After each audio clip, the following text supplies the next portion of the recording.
you know, we always have the trolls on the channel. A couple of trolls were saying, oh, you must have a Hemi, or you must have this or that if your Jeep has this much money in modifications. The purpose of this video is to show you how quick the money adds up when it comes to the modifications.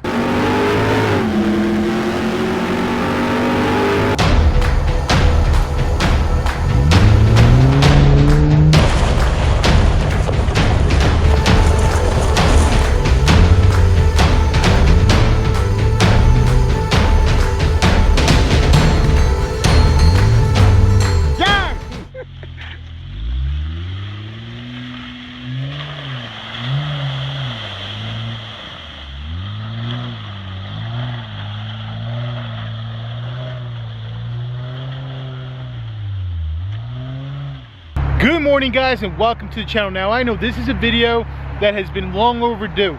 Recently I made a video stating how much my Jeep cost. I think I mentioned it was probably right around $90,000. To be honest with you, I haven't done the math because I did a whole bunch of mods when I first got the Jeep, and then I kept doing more mods and more mods, and I never kind of added it all together. But today, that's exactly what we're going to do. We are going to go through every single modification on this Jeep. This Jeep has a lot of mods. I'm going to show you exactly what I got done and how much it all cost me. Now, first thing is, this is a 2017 Jeep Wrangler Rubicon Hard Rock. My Rubicon came pretty much fully loaded, including the soft top and the hard top from the factory. So right off the bat, just talking about the price of the actual Jeep, sticker price plus taxes is probably going to be kind of close to around 60 grand. So just for, video purposes, I'll kind of round it off to say 58, 59 after taxes on a fully loaded Rubicon from the factory. Keep in mind, I always tell you guys, do not buy a Rubicon or a Jeep just in general. Don't buy any Jeep from a dealership with the modifications unless you do your research first. And the reason why I'm saying this is because I've seen a lot of other dealers where they'll take a Jeep Wrangler Sport, they'll throw on some cosmetic mods, purely cosmetic, usually really cheap quality stuff, and they're going to charge you more than what it would cost you to get a Rubicon. So you got to be really careful. There's good dealerships out there, and then there's some dealerships that will take advantage. So this is why I work with dealerships. I have relationships with dealerships, and I do recommend, I always do recommend certain dealerships on my channel. I ended up buying my Jeep from Browns, but like I said, I bought my Jeep with no aftermarket options. I just got all the factory options that came from Jeep. So anyway, let's go ahead and get started. We're gonna do a walk around the entire Jeep. Then we're gonna go back to my studio, and I'm gonna pull up the invoices for the work that I had done at another off-road shop. So here we go. Also, keep in mind, when I bought my Jeep and I was gonna build this Jeep, I did it with the intention of building this Jeep the right way, with the only the best modifications I could possibly get for this Jeep. My intention was always to keep this Jeep forever. I love the Jeep. Like I said, I got it customized, and I just wanted to build it the right way because I wanted to last and keep it for a very, very long time. Again, it's a Rubicon Hard Rock, not the regular Rubicon. Regular Rubicons don't come with the steel bumpers. They got cheap plastic bumpers.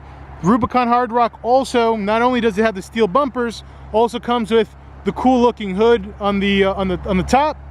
And I know I'm forgetting something else that it comes with, but we'll go through all the options. So in addition to getting the steel bumpers on the front and the rear, I went ahead and I purchased some of these products from Maximus 3. Maximus 3 makes this hoop, the stinger bar. I got that from Maximus 3. And then all the the additional brackets and stuff that you need to mount the winch, all that was from Maximus 3. This right here, this is a Factor 55 Pro Link for the winch. Now, I just mentioned winch, so let's go ahead and talk about the winch. This is a Warn winch. Again, as far as I know, it's probably one of the best ones. Warn is probably one of the best brands you could buy when it comes to winches. This is the Warn Xeon 10S, I believe. And I got some goodies for this winch also. I got some other aftermarket stuff that's inside the Jeep where my winch is completely wireless with the remote. It's pretty cool. In fact, if you want to see that, I showed that in my previous video. So now let's talk about headlights and all that other stuff. Headlights. I did get the LED headlights from Jeep, but I ended up removing those and going with aftermarket LED lights because I wanted headlights that were black on the inside. My headlights are made by JW Speaker, which from my understanding, I believe JW Speaker also makes the headlights for Jeep. But anyway, my headlights were upgraded to JW Speaker headlights. The fog lights are also made by JW Speaker, and the tail lights are also made by JW Speaker, which, let's just jump to the back, I'll show you. These are the JW Speaker tail lights. And while we're talking about the tail lights, I'll tell you right now, I've had absolute zero issues with the headlights, tail lights, and fog lights. Love them, love the look. They look so much better than the factory lights. Now let's go ahead and go back to the front of the Jeep. Also here on the front, the light bars. All my light bars, these are not the $50 cheap light bars you could buy on Amazon. All of my light bars, this one, and this one, are made by Baja Designs. Go on Baja Design site, you'll see all the different models there. I love these because everybody has light bars, but I have never seen anybody on the road with light bars that have this LED kind of backlit feature like this. I know Rigid has one that's similar, but this one, in my opinion, still looks way better. I pretty much just use that LED amber light, kind of like a daytime running light. Not only is it look cool, but it's also completely legal because it's amber. If you do blue, red, that's illegal and you're gonna get harassed by law enforcement. So don't recommend you go with blue or red. If you're gonna do it, go white or amber, whatever, you know, it's up to you. Anyway, let's go ahead and move on to the next thing. The front license plate bracket, I know it sounds like a minor thing, but you have no idea how many people have asked me what bracket I'm using. That bracket, this is the bracket right here. It's mounted behind the winch. And this mounted behind this the Fairlead, I believe it's called. This bracket is actually made by AEV. That's an AEV front license plate bracket for the Jeep. And then I went ahead and I kind of bent it. Well, I didn't really bend it, to be honest. It kind of just got bent from me going off-road. But I prefer the look of it bent because when it was new, it kind of just stuck down like this, and it's kind of an eyesore in my opinion. Now that it's kind of just bent, it kind of just flows with like the body lines of the Jeep. Just looks better, and technically I got a front plate, so I don't get harassed with tickets for not having a front plate. The steel bumpers, these are the same steel bumpers, almost identical to the steel bumper option that you have with the Gladiators and the JL Wrangler.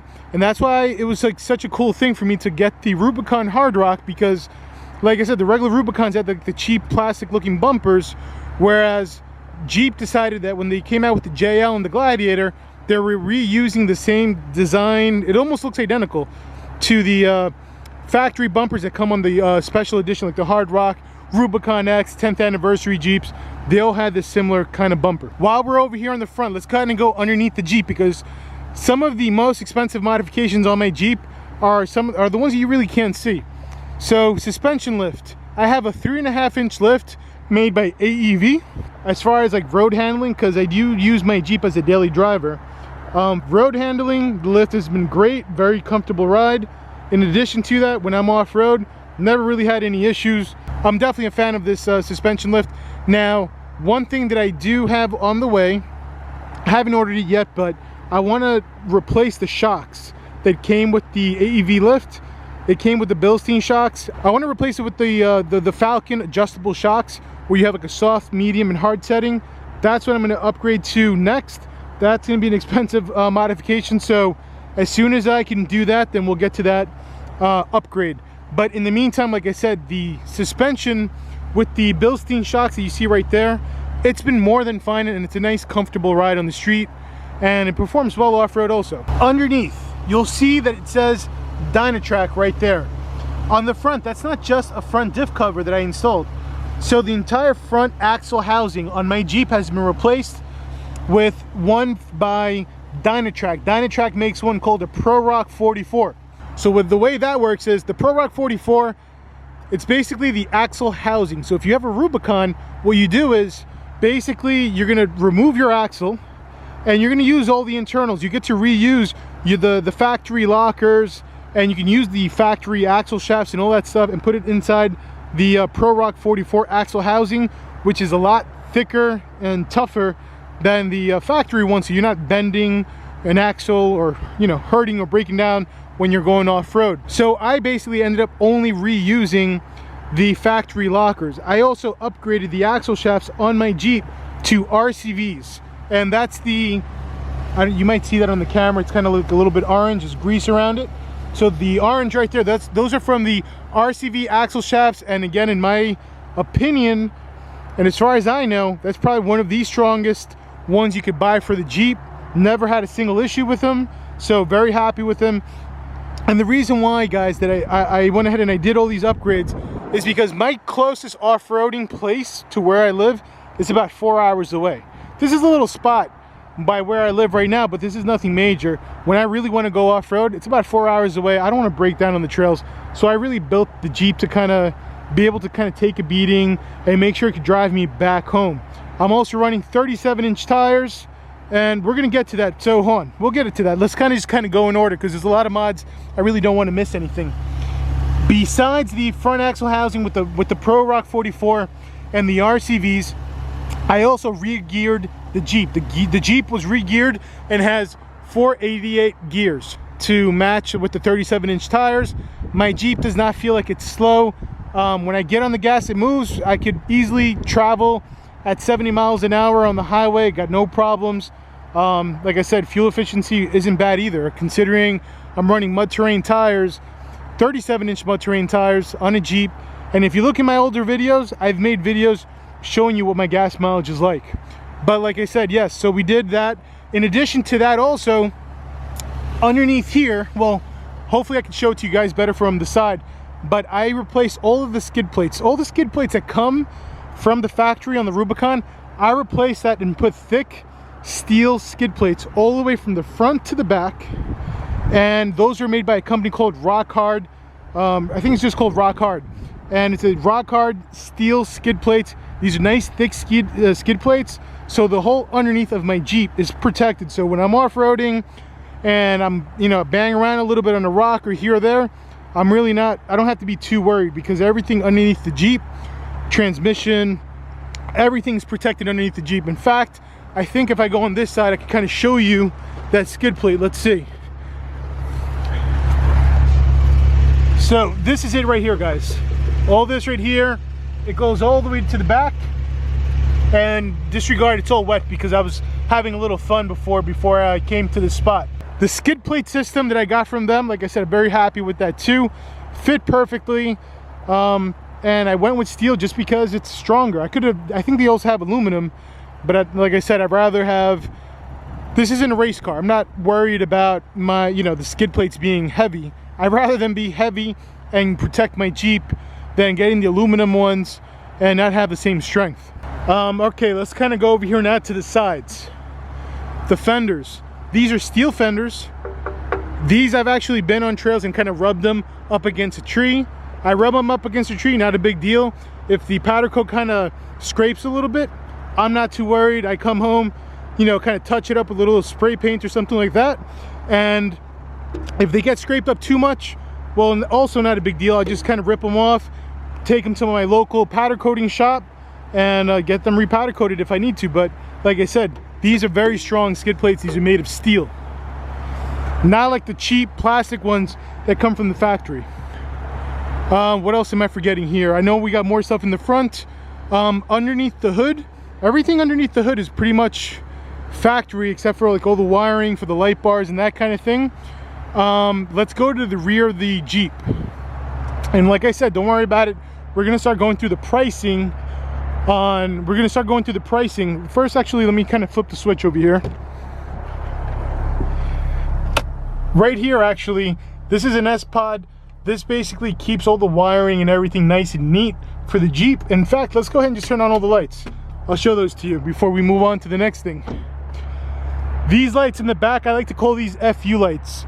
Somebody's tailgating or something like that, and I'm in Mexico, of course, I might give them a quick little flicker to get them to back off. But this is also helpful, like in a spot like right now. I'm over here off-road. If I was hanging out, want to maybe set up like a little table or something like that and have some kind of lighting, then I got the lights. And guys, I really, like I said this before, but I really do love the way the JW speaker tail lights look. They look so much nicer than the factory ones. So that's what the lights look like on the back. Of course, you know I'm going to show you what the lights look like from the front also. So these things are ridiculously bright, and in combination with the headlights, the fogs, I mean, there's no shortage of light when it comes to my Jeep. And I know the trolls are going to be like, oh, well, why do you need all this lighting, or why do you need all these modifications? The only answer I really have for the trolls is, look, this is my Jeep, it's my money, I'm going to build the Jeep to my liking, to fit my needs. My vehicles are like an extension of me. That's the way I see it. Whether you look at my Hellcat or the new C8 Corvette that I have coming on the way, all of my vehicles are tailored and customized exactly to my liking. And when you look at my Jeep, wait till I show you, wait till I give you like a better view of like the interior, you'll know what I'm saying. You'll see what I'm saying. It's just, I'm customizing it to my liking, and that's the reason why this Jeep, I would never, ever in a million years, ever sell this Jeep. Anyway, let's go ahead and turn off these lights and continue with the rest of the modifications. These lights, oh, and you know, before the trolls say like, well, why do you need so much light? I'll tell you right now, one day I was actually off-roading with a bunch of friends, and we were in the woods. Somebody got stuck, and we had to climb up this, like, you know, this big hill, and there were a bunch of loose rocks. Somebody was stuck on there, and we were supposed to get out of those trails before it got dark outside. And what ended up happening was we didn't, because there was somebody blocking the path, and it took a long time. Driving through those woods, grass was very, very tall, and that's when I learned that all these lights that I have over here, like this little light bar, my headlights, were completely useless driving through that tall grass. And then these two light bars pretty much saved the day for me, because you could literally see nothing in those woods, because again, it was not a maintained trail. So I'm driving through this extremely tall grass, and it pretty much just blocks all this light. So like I said, my Jeep, when I'm off-roading, I want to make sure I'm not missing anything. I got everything I need. I typically like to go off-roading with friends, but hey, if the mood strikes and I want to go off-roading by myself, I have zero worries. I got everything I need to make sure I don't get stuck, whether it's the winch or my off-road supplies that I got in the back. I got everything covered. So let's just turn these off really quick. Also, if you're going to be doing a lot of lighting or accessories, I highly recommend you go with an S-Pod. Now they have the newer S-Pod. It's like a digital S-Pod. I'm not sure how that is as far as reliability. I haven't heard anything bad, but at the time when I did mine, that one didn't exist. This was like the top of the line one you can get, and I've had no problems with this. I absolutely love the S-Pod. All right, so now let's move on to the tires and wheels. These are 37-inch Nitto trail grapplers. I have always run Nitto trail grapplers on all of my off-road vehicles, which were basically another Rubicon just like this, and a Ford Raptor that I had also. Love the tires, they perform great off-road. Wheels are Method Wheels 17-inch beadlock wheels. This is the first set of beadlocks I have ever owned, and to be honest, I love them. I have no issues. For the people who have never owned beadlocks, yes, these bolts are not decorative like you see a lot of people with aftermarket wheels. They have like these fake bolts. These are all real, and I would say maybe every other oil change I'll go ahead and torque down the screws. Now, since I've had these wheels, I've probably put like 10,000 miles on these wheels. I've really only had to like tighten up the bolts on the beadlocks maybe 2 or 3 times, and it's not like they were crazy loose or anything like that. As long as tightening up a few bolts is not a big deal to you, then I recommend you go with them. If you want info on these wheels, go back on my previous videos. I have a video dedicated just on the wheels on this Jeep also. Again, these are Method wheels, these 17-inch beadlocks. And the tires were 37 by 12.5. The inner fenders over here, these are made by JCR. Okay, over here underneath, basically, it's probably, you don't need to see it, but I'll just tell you what it has. It's got the Adams drive shaft. Front and rear drive shaft have been upgraded. Also on the Jeep. Let's see, what else am I doing over here? On the back, I didn't do the RCVs for the axle shafts on the back. On the back axle, what I ended up doing was, this is still my factory axle. I did the Dynatrack diff cover to just kind of protect it even more, and I did chromoly axle shafts on the rear. Give you a little view. I also added skid plates that got welded on the bottom of these shocks just because I noticed that when I was going off-road, I kept hitting rocks in that spot. So I had skid plates, little tiny skid plates welded on, and I believe those were made by Poison Spider. Oh, and there is something under the hood before I go into the interior that I want to show you. Let me just kind of pop the hood real quick. Oh, also the front cover on my Jeep. This is the factory Jeep grill. I just basically brought it to a shop and had a shop do Line-X on the grill, and that kind of gives it that look. And now I don't have to worry about rock chips hitting this grill. Okay, so this is the S-Pod system. Like I said, all the wiring goes to here. So the wiring for all the accessories, the lights, or you know, you don't have to just have lights. You could have, you know, aftermarket lockers or whatever you want to hook up. All the wiring goes to here. It's fused separately going to the battery, and it's not messing with the electrical system of the Jeep. It's completely separate and it works great. This right over here is another product made by S-Pod. This product right here, which I'll probably end up making a separate video about it, but since we're here, well, I'll tell you about it right now. This is a Bluetooth module. So basically, from my phone will connect to my Jeep with the Bluetooth, and I can pretty much turn on and off any of the lights that I have or any of the accessories that are hooked up to this. I can pretty much control them from my cell phone when I'm outside of my Jeep. Now, another important modification, this is just me being a little picky, was the breather tubes. So on your front axle, your rear axle, and I think the transfer case, they all have, I think the transfer case has it also, or the transmission, one or the other. Basically, these things have breather tubes. It's a tube, basically, so that whenever the oil kind of heats up, the gases could kind of go through these tubes. The problem is, from the factory, these tubes are mounted in a very low position. So when I'm going off-road, you don't want water to go through those tubes, because then your front diff and rear diff can get filled with water and you're gonna, you know, break your stuff. So when I had my Jeep customized to my liking, I ended up extending those breather tubes, and this is exactly where they've been extended to. So this is the one right here for the front diff. And guys, look, I'm not claiming to be some expert mechanic or anything like that. I did have the work done. I gave them very specific instructions on how I wanted it done. I know there's another breather tube somewhere, I believe around here. Oh, it's actually right under here, but I got to remove the cover. There's another breather tube that's right over here. And like I said, I brought it up to this level because I'm never going to go through water that's going to be so deep that I got water going over here, because if you do that, you're going to have a ton of problems with your electronics and that kind of stuff. I basically, if I'm going off-road and I got water up to here, hey, I'm not worried. Same thing with my JW speaker fog lights, headlights, like the headlights, fog lights, tail lights, all those little things I installed myself. And what I ended up doing was I used a little bit of dielectric grease on every single one of my connections to kind of help waterproof those connections.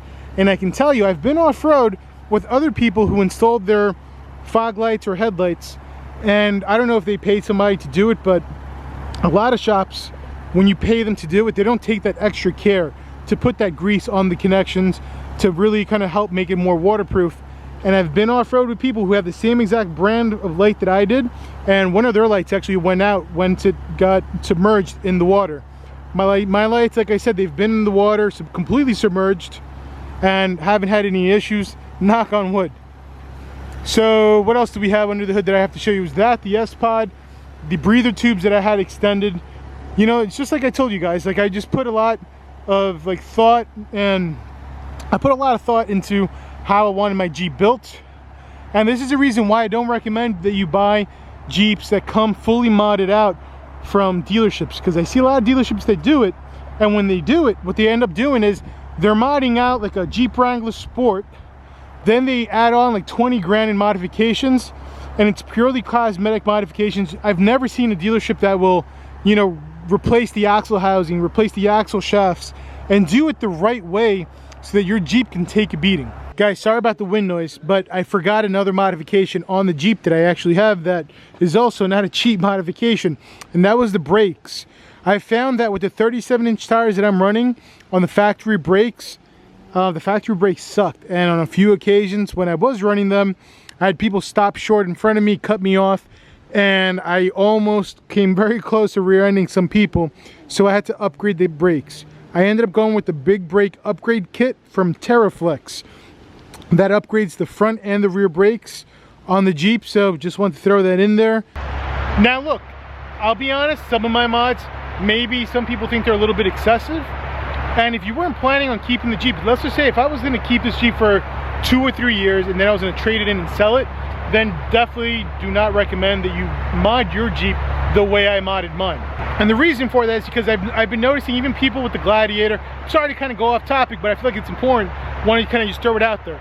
People with the new Gladiators, I see a lot of people running 40-inch tires on the factory axles on these new Gladiators. And as long as they're driving around town, they might be okay, as long as they're not really beating on them. Now, these guys might end up bending the axles a little bit. They're definitely putting a lot of stress on it. But if these guys are going to keep these Gladiators for a year or two and then take those 40s off and put the factory suspension back on with the factory tires and trade them back in, then, you know, whoever buys that Gladiator, it's probably going to end up getting screwed. They're going to probably have issues down the road. But the person who did it, they just traded it in, got the new one, they got the next vehicle, and they didn't spend a whole bunch of money on modifications. Again, that's not how I built my Jeep, but just letting you know how some other people are doing it and they're saving a ridiculous amount of money. I'm also seeing people running 40-inch tires on some of the JL Wranglers. Again, if you're going off-road and you're beating on it, you're going to snap those axles. You're going to bend the axle housing most likely too.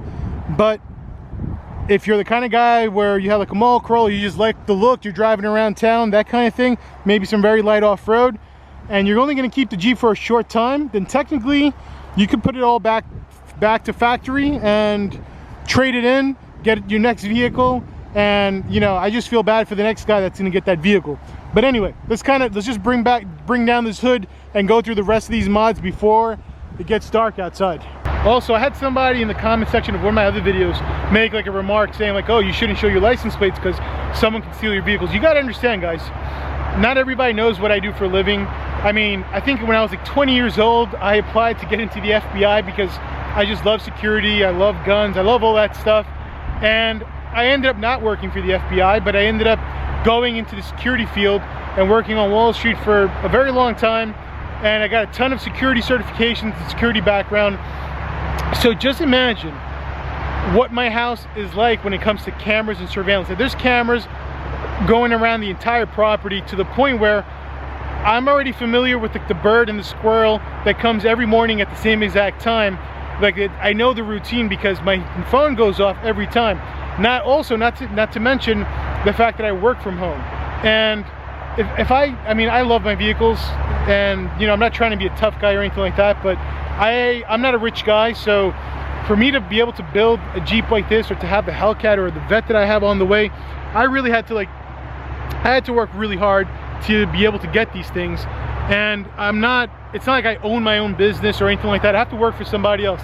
And just like you guys, I'm sure you guys have bosses, and sometimes you have, you know, jobs that suck. You have bosses that are, you know, not very nice people, let's just say. I don't want to curse in my videos. You may have bosses that aren't very nice people, and you just take the crap because you want to pay the bills, you got goals, and you want to make things happen. So just think about how many days did I have to wake up at 4 o'clock in the morning and do a 2.5 hour commute. Back then I didn't work from home, and I used to do 2.5 hours each way. And I did that for a very long time to be able to get to a point where I could afford these vehicles.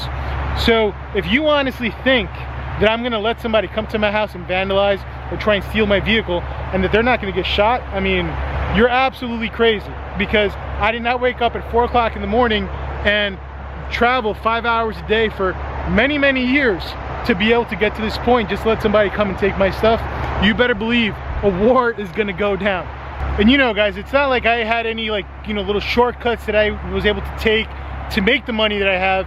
I literally probably, this Jeep, I had already worked on Wall Street for a good 17, 18 years before I was even able to have a vehicle like this and be able to modify it to this point. Now I'm lucky enough where I have a job where I work from home 90% of the time, 90 to 95% of the time I work from home. So I get to be home, drive my cars around, enjoy my vehicles, and I don't have to do the long, crazy commute all the time. But I'll make a separate video, because to be honest with you, you know, it's probably like almost embarrassing. Well, I mean, it's not embarrassing, I don't care. But I'll make a separate video telling you guys which one was the first car that I tried to buy which is like it's a stupid car. It's like the dumbest possible car. I mean, it's just, I don't know, to me it's almost like an embarrassing car compared to the vehicles that I own now today. But back then I was young, I wasn't making any money, and I was struggling to buy this car, and I ended up not even buying it because I couldn't afford that car. But we'll make a video, I'll make a video kind of giving you guys like a more like in-depth look on my personal life, if you'd like to know which are some of the cars that I went through, exactly what do I do for a living, and how I got to the point where I could do what I do for a living. But anyway, let's go ahead and get back on track. This video, I'm sure, is going to be probably long enough as it is. Alrighty, so we did all this. Oh, the rear tire carrier. These are also, all the lights are Baja design. So these are the FU lights that I was telling you about before. The tire carrier has been upgraded to the one made by AEV. This is the AEV rear tire carrier, which works with the factory bumper. The factory bumper already came with that hole, and the whole thing just kind of bolts on. And this tire carrier, I think, holds up to like a 40 or 42 inch tire. So this tire does not rattle. The tire carrier doesn't rattle, doesn't make any noises or anything like that. It's pretty solid. Also, for backing up, I went with the AEV rear vision system, which is this tiny little camera that you see over here. Camera looks great. Not a cheap camera. I think the camera, without labor or anything, I think that camera alone is probably around $750, something like that, plus taxes. It's a very expensive camera, but like I said, the mods add up very, very quick. I think now we'll start kind of going towards the interior of the vehicle. So the netting that you guys are looking at right here, this one is made by Dirty Dog 4x4, and I got it going all the way to the front, which I'll show you guys in a few. This is my off-road recovery bag that has pretty much every off-road goodie you could imagine that you would need whenever you're off-road. Under here you have the factory subwoofer, got a fire extinguisher. Learned my lesson after my first Jeep went up in flames, although that first Jeep went into flames because of, let's just say a certain shop was a little careless with my Jeep, and then when the Jeep went up in flames, they tried to play it off like they had nothing to do with, you know, they tried to play it off like they weren't responsible for it. But hey, that's a story for a different day. Let's go ahead and go on the inside. To be honest with you, when I got the netting, I got it for the intention so that when I take the hard top and the freedom tops off, kind of just cruising around, and I kind of just like the way the netting looks. Not only that, if you look at some of the previous videos, when I take off the hard top, since you have the netting, it kind of gives you that military slant back look with the netting, which I'm also a very big fan of. These are made by Grab Bars, I think it's called. Actually, the website is literally right here, grabbarsusa.com.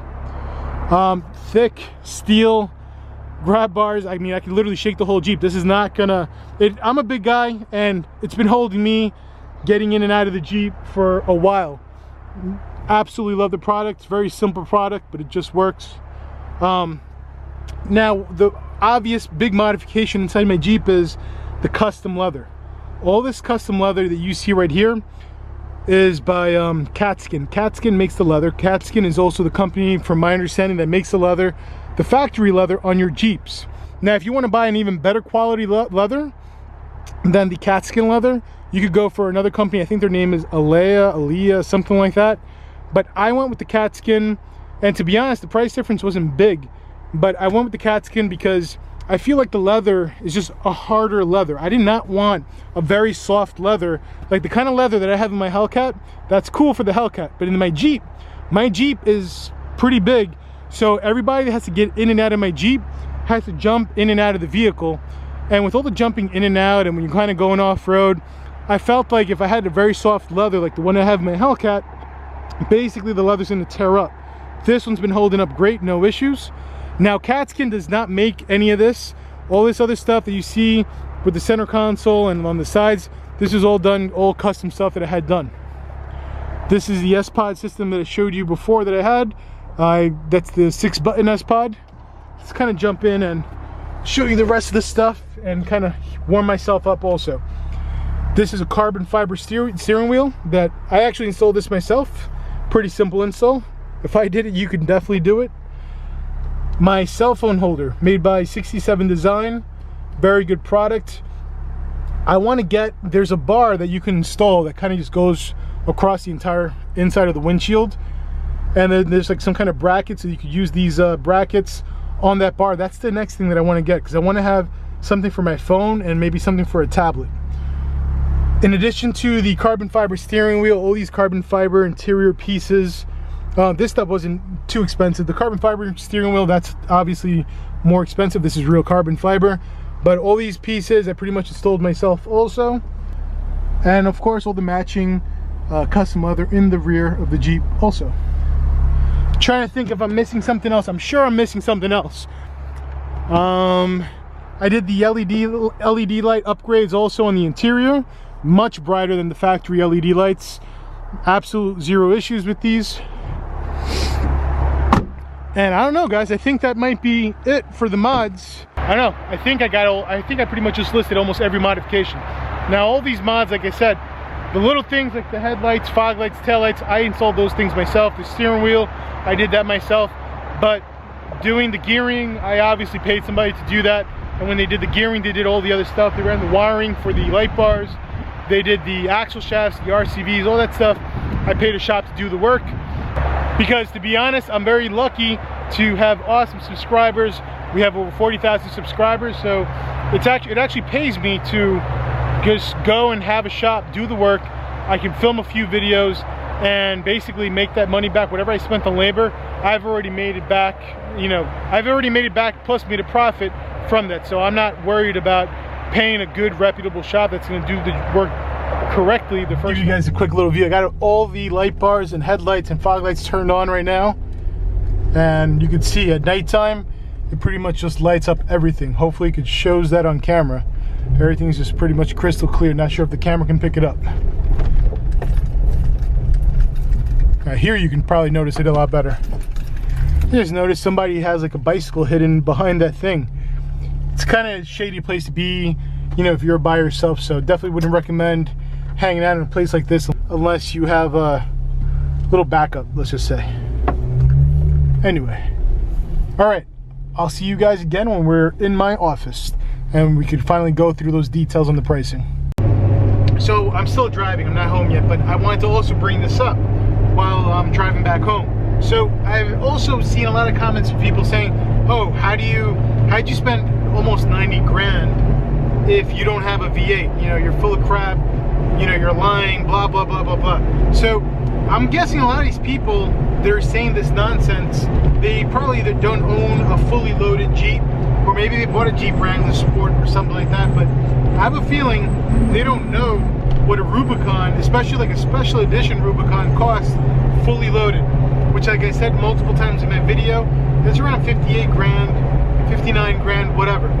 So for the comments regarding the V8, I've actually called shops that do, you know, they'll install a 392 or hellcat motor in your vehicle, or even LS2 swap the Jeep. And all these shops that I called, unless you are a great mechanic and you can do the work yourself, but all these shops that I were calling, they were like popular, I'm not going to mention the name of the shops, but they're like very popular shops that do this kind of work. The starting price to do a V8 swap on a Jeep Wrangler, according to them, was like 25, 30 grand just for them to get the engine, get the wiring harness, all the labor. I don't even know how they get to that number. I feel like, you know, they're ripping you off, but apparently that's like the going rate, because I called multiple shops and they were giving me, and this wasn't even for like a hellcat motor. I think this was just like for like an LS2 or something like that, or LS3. It was an LS3, I believe. And they were like talking numbers like 25 grand or 30 grand, something like that. It was crazy. So it's very ignorant for these trolls that are making these comments saying, oh, you must have a V8 then, or you're lying because you don't have a V8. My modifications on this Jeep are, I'd say, around 30 grand or something like that, but we're gonna get a better idea. We're gonna get a much better idea, because I have a couple of invoices that I found from the off-road shops that show the cost of the parts, shows the labor, and that's without a V8, just so that, you know, gonna shut up some of these trolls, because it's just very annoying how these guys, you know, I have a feeling that a lot of these trolls are talking all this nonsense.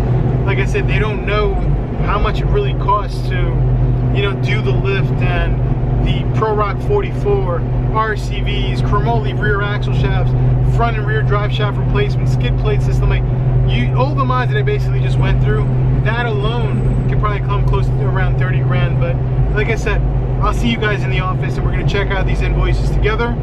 I'm being as transparent as I possibly can with you guys, just trying to help out other people that are thinking about doing these similar kind of modifications. Now, if you're gonna get into a Jeep and you don't want to spend this kind of money, you really don't have to. You could get into a brand new JL Wrangler, throw 35-inch tires, and pretty much call it a day. I think, in fact, the new JL Wrangler Rubicon is supposed to fit 35-inch tires, I believe, without even installing a lift. So it's so much cheaper. If you want to ride around 35s, then hey, go 35s. You don't have to go to 37s or 40-inch tires so you can be cool and just say you have bigger tires. But hey, if you got the coin, you got the money, you want to do it, then go ahead and do it, because I mean, it's just going to make obstacles and all that kind of stuff so much easier when you kind of just going off-road. Or if you just want to do it for the look, hey, it's your money. At the end of the day, just do whatever makes you happy. Don't worry about what other people think or what they're saying. Same thing goes with these trolls in the comment section. A lot of these trolls that are talking all this nonsense, I try not to waste too much energy on them. Most of the time I don't even respond back to them, and they end up just getting blocked from the channel because I really don't need the negative energy. I'm creating the videos. I try and be a very positive person, and I'm creating a lot of the videos to help other people that are interested in the Jeeps or interested in the Hellcats. They want to know how I modded mine and how much it's costing, that kind of thing. Just kind of help create videos, you know, that are going to help other people that are interested in these vehicles, and basically just film cool, fun stuff that I do with my vehicles. Like whether I'm going off-road in the Jeep, whether I'm doing races in Mexico or at the track with the Hellcat. And there's going to be so many races coming, guys. You have no idea. I got a crazy amount of content on the way, specifically for that C8 Corvette and the Hellcats. Anyway, this time I really mean it. I will see you when we are back in my office. Alright guys, so we are in my studio right now where I do all of my editing. Let's go ahead and take a look at the first invoice. Okay guys, so right here, this is the lighting. Purely just light bars, no labor, and some of the wiring. For example, we had the 50-inch light bar that was $16.99. The 10-inch high-powered one. By the way, that 10-inch high-power Onyx 6, that one has it's a small light, but it's, when they say high power, they're not playing around. It puts out so much light. It actually puts out more light, in my opinion, than the 20-inch one that's sitting on the hood of the Jeep. But that's $5.99, then $4.29, $5.79 for the 20-inch. Then we got like a wiring harness, some shipping, basically a grand total of $15.25. I'm going to start putting this in my calculator. We're going to add up all these invoices. So just in light bars alone, $15.25. Yes, I know I could have went ahead and just bought a $50 light bar from Amazon, but that's not my style. I like to get good quality stuff. All these lights are pretty much guaranteed for life, I believe. So anyway, let's go ahead now and move on to the second invoice, which has a good majority of the parts, but we're still missing more. All right, guys, so now you're looking at the second invoice. This one's from Ruby Trucks. I got a lot of parts from these guys. So let's just take a look at a couple of the items. I got the Rampage grill inserts, which I ended up not using. JW speaker headlight, fog light, and the brackets. That alone was $1,038. Got the grab bars that I showed you in the video. The AEV front license plate mount, $42. The RCVs, those are the axle shafts for the front. Those cost $12.49. The AEV 3.5-inch lift, that cost $1,800. When I initially did the build, I went with Fuel Trophy wheels. Later on, after having the Jeep for a while, I ended up removing these Fuel Trophy wheels and ended up going with beadlocks. Just so you get an idea, the Fuel Trophy wheels for all 5 of them was $1,650. I went to the beadlocks. The beadlocks cost, obviously the beadlocks, everybody knows beadlocks cost more money. I don't have that figure in front of me right now, but the beadlocks that I'm running now are not on this invoice. So after that, we got the Nitto Trail Grapplers. There was five of those tires. That was $1,650. Mount balance and TPMS sensors. That was $450. The AEV rear tire carrier that I also showed you in the video, $790. Maximus 3 winch mounts and fairlead. That was 320. Factor 55 ProLink, the black one that I showed you that's on the front of the winch, that was 142. The actual winch that I have, which is the Warren Xeon 10S, 1249. Now, this winch does not come with that wireless remote that I was talking about. The wireless remote, those are all add-ons that I purchased later on after the initial build. So there's a lot of modifications and parts that are not even going to be listed in these invoices, but I'm only going to show you these invoices because I'm willing to bet you these 3 invoices alone are going to be really close to around 30 grand, and that's with me still not including a bunch of other stuff. In addition to that, we got the Maximus 3 Stinger hoop. That was what, 349.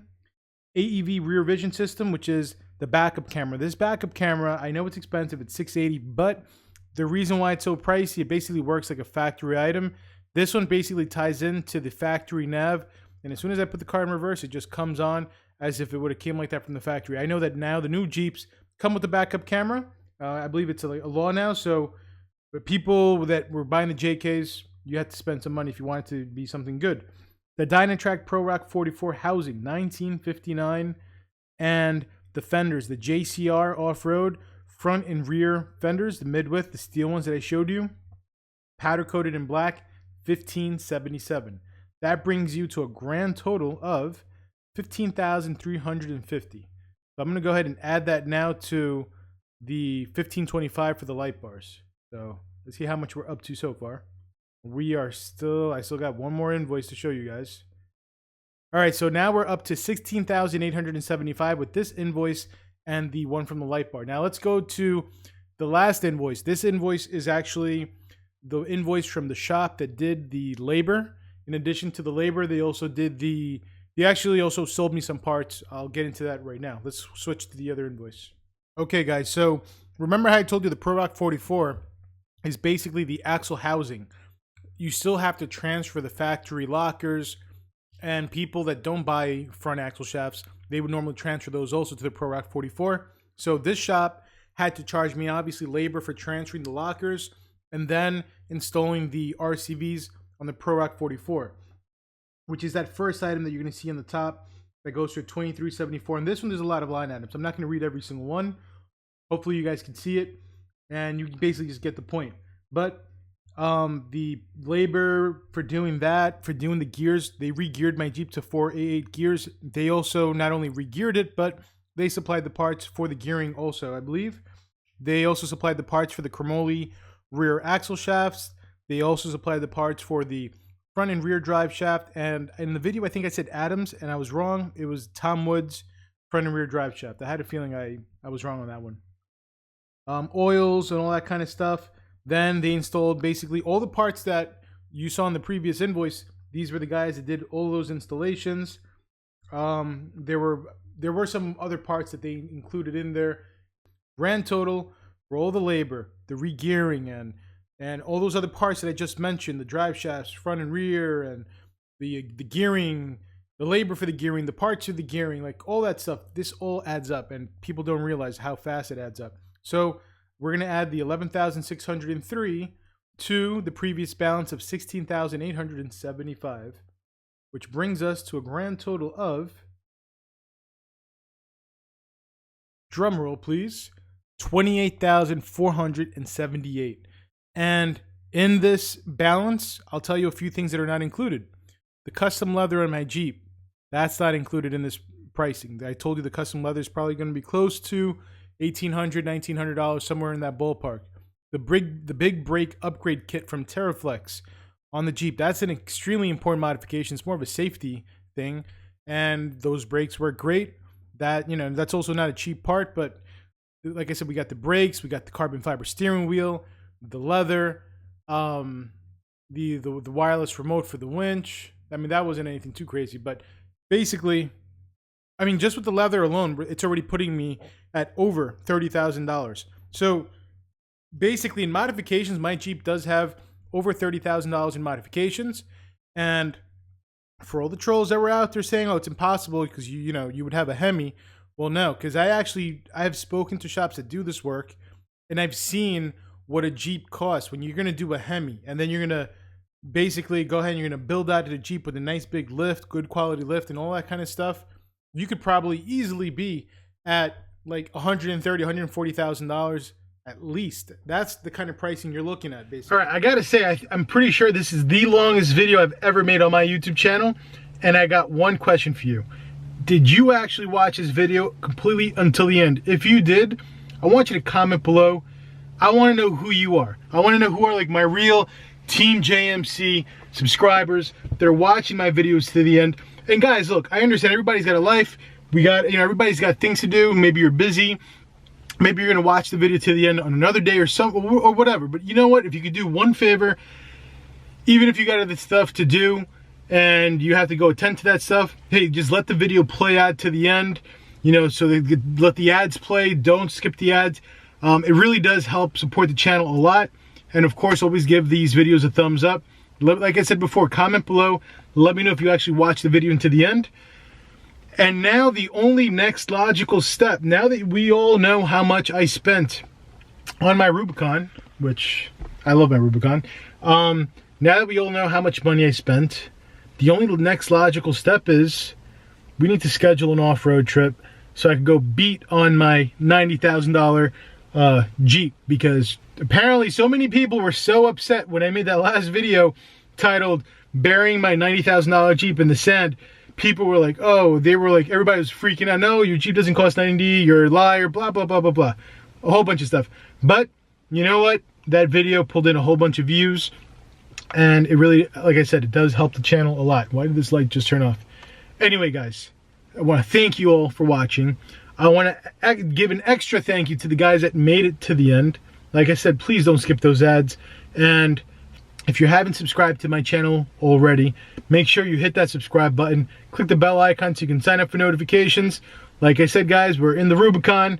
The Hellcat is right over here behind the garage door. And for the channel, like I said, we have a 2020 Corvette fully loaded on the way, scheduled to arrive in March. I haven't even made a dedicated video announcing the arrival date of the Corvette, so only the people that watch this video until the end are in the know and know actually when this Corvette is showing up. So thanks again, guys, and I'll catch you guys in the next video.